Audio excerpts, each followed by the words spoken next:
አዘው የይሁዳ የኢየሩሳሌም ሰዎች በሙሉ 300 ዓመት ድረስ ቆሻሻ ሲጥሉበት ኖረዋል ማለት ነው። ከ300 ዓመት በኋላ ደግሞ እንግዲህ በጊዜው እግዚአብሔር የሚያስነሳቸው ሰዎች አሉና ለእሌኒ ንግሥት ተነገራት፣ በሕልም በራእይ ተነገራት። የጠፉ ቅዱሳት መካናትን አንቺ የጠፋውን የተቀበረው መስቀል ፈልይ ብሎ በራእይ ነገራት ማለት ነው።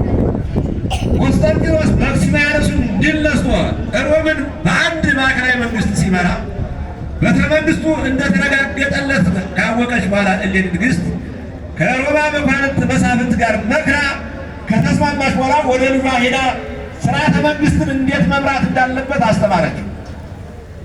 ያስተማረችው ነገር ምንድነው? ከሌሊቱ 6 ሰዓት እስከ ቀኑ 3 ሰዓት ድረስ በትጋ ሌሊቱን መንግስታዊ ስራዎችን እየሰራ ማሳለፍ እንዳለበት ይህን አንድ ትምህርት ሰጠችው ማለት ነው። ሁለተኛ ከ3 ሰዓት እስከ 9 ሰዓት በዙፋኑ ላይ ተቀምጦ ያለ አድልዎ ፍርድን መስጠት እንዳለበት አስተማረችው ማለት ነው። ሁለተኛ ከ6 ሰዓት እስከ 9 ሰዓት ድረስ ከፈጣሪው ጋር በጸሎት እንዲገናኝ ፈጣሪውን በጸሎት እንዲጠይቅ፣ እንዲሰግድ፣ እንዲበረከት፣ አምላኩን እንዲያመልክ ይህን አስተማረችው ማለት ነው። ከ9 ሰዓት እስከ ዕርበተ ፀሐይ ድረስ ያለው ጊዜ ደግሞ ድሆቹን ምስኪኖቹን ሰብስቦ እራት በቤተ መንግስቱ እንዲጋብዛቸው እንዲያበላቸው ይህን ካስተማረች በኋላ እኔ የተነገረኝ ጊዜው ስለደረሰ ወደ ኢየሩሳሌም የጌታዬን መስቀል ለመፈለግ እሄዳለሁ፣ ስለዚህ ፈቃድ ይሁን ብላ ጠየቀችው ማለት ነው። ውእቱኒ ፈነወ ሀበ ኢየሩሳሌም ምስለ ብዙኃን ሰራዊት ይላል። ከብዙ ሰራዊት ጋር ብዙ ብር ብዙ ወርቅ አስይዞ በብዙ ሺህ የሚቆጠሩ ሰራዊትን ሰጥቶ ወደ ኢየሩሳሌም እንድትጓዝ አዘዘላት ማለት ነው። እሷም ወደ ኢየሩሳሌም ገብታ ህዝቡን ሰበሰበች ማለት ነው። ህዝቡን ከሰበሰበች በኋላ በመጀመሪያ የጌታዬን መስቀል የተቀበረበትን ቦታ አሳዩኝ አለቻቸው፣ ጠየቀቻቸው። ይንአምር ልነ ዘይኮነ ወኢምንትኒ ወአበዊነሂ ይሰቀሉ ሰብአ ወመስቀሉ ይቀብሩ በውስተ ምድር ብለው መልስ ሰጡ ማለት ነው። እኛ የሆነውን ነገር አናውቅም፣ አባቶቻችን ሰው አልሰቀሉም፣ መስቀልን በምድር ውስጥ አልቀበሩም የሚል መልስ ሲሰጡ መንግስታዊ ስልጣኗን ተጠቅማ ማለት ነው መውሰድ የሚገባትን ማሳደር የሚገባትን ተጽዕኖ አሳድራ በተለቻቸው ማለት ነው። ከዚያ በኋላ ከ2-3 ሳምንት በኋላ እንደገና ሁለተኛ ዙር ሰበሰበቻቸውና የጌታዬን መስቀል የተቀበረበት እንድገሩኝ አለቻቸው። ይንአም ምድር ያለዙት ነገር አሏት። አሁንም ወባይቱ ሃለው ክሌቱ እደው ዘስሞሙ ኪራኮስ ወአናሚኖስ እለነበሩ እሙቱ ወነገረ መስቀል ውስጥ የአእምሩ ዝኑ እሙቱ ብለው ነገሩት ማለት ነው። እኛ አናውቅም የሆነውን ነገር ግን ኪራኮስና አኒሞስ የሚባሉ በዘመኑ የነበሩ ሽማግሌዎች ስለ ክርስቶስ መስቀል ያውቃሉና እነሱን ጠይቂ ብለው መልስ ሰጧት ማለት ነው። እነሱ ከበተለች በኋላ እነዚህ አኒሞስ እና ኪራኮስ የተባሉትን የሀገር ሽማግሌዎችን ጠርታ ጠየቀች። ስትጠይቅ አሁንም መለሱላት ማለት እኛ የሆነውን አናውቅም፣ አባቶቻችንም ሰው አልሰቀሉም፣ መስቀልም አልቀበሩም ብለው መልስ መሰጡ ማለት ነው ኪራኮስ እና አኒሞስ። ከዚህ በኋላ ለነፍሳቸው ማሳደሪያ ብቻ በ24 ሰዓት አንዲት የተወሰነ ምግብ እየወሰዱ በሰንሰለት ታስረው በጨለማ ቤት እንዲቀመጡ ትእዛዝ ሰጠች ማለት ነው እሌኒ ንግሥት። ከዚህ በኋላ እሷ መካነ ቅዱሳትን እየተሳለመች ሱባኤ ገባች። በጎልጎታ ድንኳኗን አስጥላ ማለት ነው 40 መዓልት 40 ሌሊት ጾመች፣ ጸለየች። ፈጣሪዋን መስቀሉ የተቀበረበት ቦታ እንዲያሳያት እንዲያመለክታት ፈጣሪዋን ጠየቀች።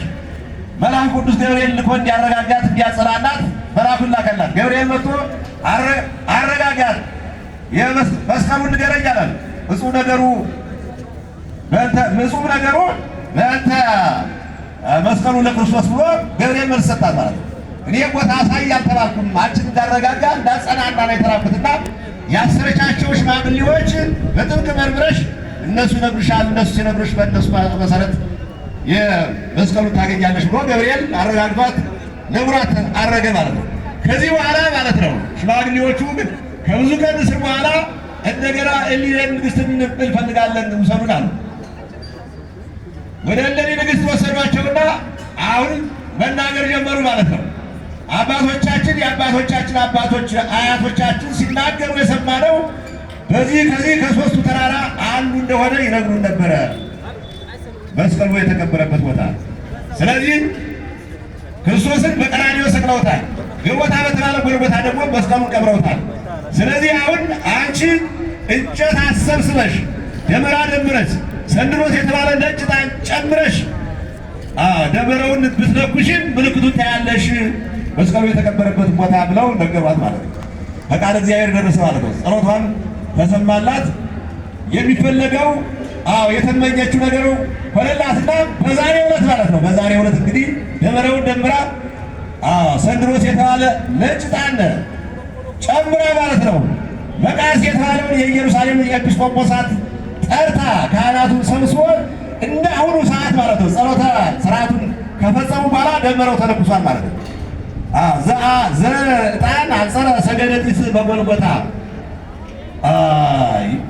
ዘነበሩ አይሁድ ዮም ተረክበ ዕፀ መስቀል ይላል ቅዱስ ያሬድ ማለት ነው። ዕጣኑ አመለከተ። ጢሱም ሰማይ ሰባት ወጥቶ ጎልጎታ ሰገደ። አይሁድ የቀበሩት የደፈሩት ዕፀ መስቀል ዛሬ ተገኘ ብሎ ቅዱስ ያሬድ አስተምሯል፣ መስክሯል ማለት ነው። ስለዚህ ጢሱ ሰማይ ሰባት ወጥቶ ከተመለሰ በኋላ መስቀሉ በተቀበረበት ቦታ ላይ አመልክቷል ማለት ነው። ስለዚህ እንግዲህ ዛሬ ካመለከተ በኋላ ነገ ቁፋሮውን ጀምሯል ማለት በ17 ማለት ነው። እስከ መጋቢት 10 ቀን ቁፋሮው ነበረ። መጋቢት 10 ቀን መስቀሉ ተገኝቷል ማለት ነው። ስለዚህ ደመራ ነው ዛሬ አይደል? ደመራ ነው። ይሄ እንግዲህ እንደምታዩት መስቀል አለው፣ አንድ መሪ እንጨት አለው ከደመራው ማለት ነው። በዙሪያው ደግሞ ብዙ እንጨቶች ተሰብስበዋል። እንዲሁ ደግሞ ደመራ የሚለኮስበት ጅቦች፣ ሽቦች ዙሪያው አሉ ማለት ነው። ስለዚህ መሪው መከራ የተቀበለው በመስቀል ላይ ክርስቶስ ነው። በዙሪያው የተሰበሰቡ እንጨቶች ደግሞ በክርስቶስ አምነው በሰማዕትነት በክርስትና በክርስቶስ በማመናቸው በመጠመቃቸው መከራ የተቀበሉ ክርስቲያኖች ናቸው። እስከ ዓለም ፍጻሜ ድረስ መከራ የሚቀበሉ ክርስቲያኖች ናቸው። ሽቦ ደግሞ ከክርስቶስ ተምረው ተልከው ስልጣነ ክህነትን እውቀትን ተሰጥቷቸው ለዓለም ብርሃን የሆኑ ሐዋርያትን ይወክላል ማለት ነው። ሽቦው እሳት ይለኮሳል አይደለም? በዓለም ሲያስተምሩ ሐዋርያትም እንግዲህ እንደ ሽቦ ነደዋል፣ ተቃጥለዋል ማለት ነው። ሰማዕትነት ተቀብለዋል ማለት ነው። በሙሉ እንጨቶቹም መሃሉ